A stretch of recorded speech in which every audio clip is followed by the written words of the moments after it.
ദിലീപിനെ നായകനാക്കി നവാഗതനായ ധനഞ്ജയ് ശങ്കർ സംവിധാനം ചെയ്യുന്ന ഭപക ഡിസംബർ 18-ന് ആഗോള റിലീസായി എത്തും. ചിത്രത്തിന്റെ ബുക്കിംഗ് ഇതിനോടകം തന്നെ ആരംഭിച്ചു കഴിഞ്ഞിരിക്കുകയാണ്.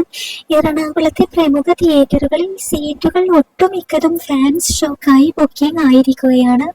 രാവിലെ 8 മണിക്കാണ് ആദ്യ ഷോ ആരംഭിക്കുന്നത്.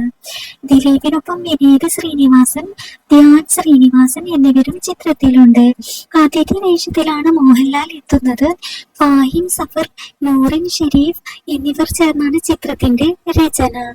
വേൾഡ് ഓഫ് മാഡ്നസ് എന്ന ടാഗ് ലൈനോടെയാണ് ചിത്രം അവതരിപ്പിക്കുന്നത്. ഭയം, ഭക്തി, ബഹുമാനം എന്നതിന്റെ ചുരുക്കരൂപമായിട്ടാണ് പപപ എന്ന ടൈറ്റിലോടെ ചിത്രം എത്തുന്നത്.